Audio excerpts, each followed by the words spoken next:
छठ मैया तू इतना जरूर क्यों मन समोर पूर क्यों ना छठ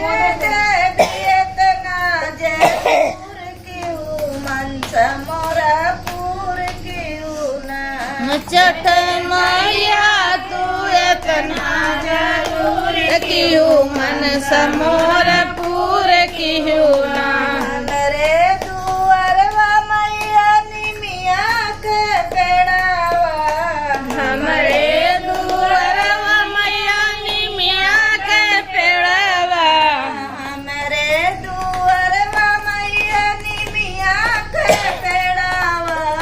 हमरे दुअरवा मैया निमिया के पेड़वा वही पेड़वा माया बसे बसे रखियो मतना जरूर रखियो ना वही पेड़वा में अपना बसेर लिहो मन सम जरूर रखियो ना वही पेड़वा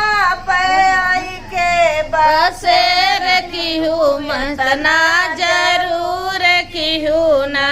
वही निमिया के पेड़वा में बसेर रखियो मतना जरूर रखियो ना छठ माई इतना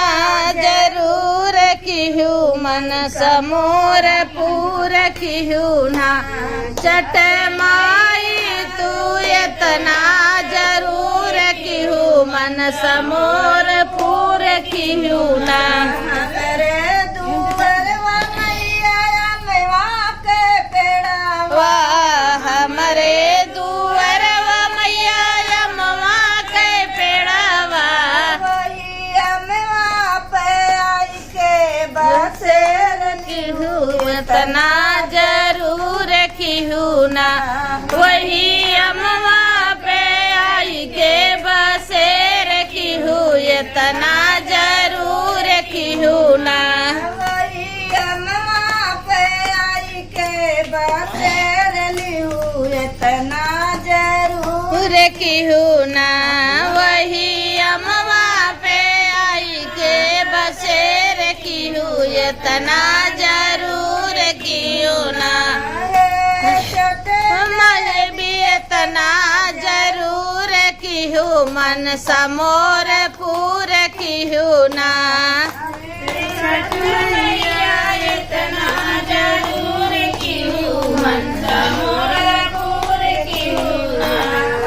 रे रघुवर मैया तुलसी का पेड़ावा हमरे दुअरवा मैया तुलसी का पेड़ावा वही तुलसी में अब के बसेर क्यों मबना जरूर क्यों ना तुलसी पे आई के बसेर लियो इतना जरूर क्यों ना वही तुलसी पे तैते बसेर लिहू इतना जरूर क्यों ना वही तुलसी पे आई के बसेर लिहू इतना जरूर क्यों ना छठ देवी इतना जरूर क्यों मन समोर पूर क्यों ना छठ मैया इतना जरूर क्यों मन समोर पूर क्यों ना हमरे आंगन मैया साधरा है हमारे आंगन मैया साधरा है वही कलसा पे आई के बसेर लिहू इतना जरूर क्यों ना वही कल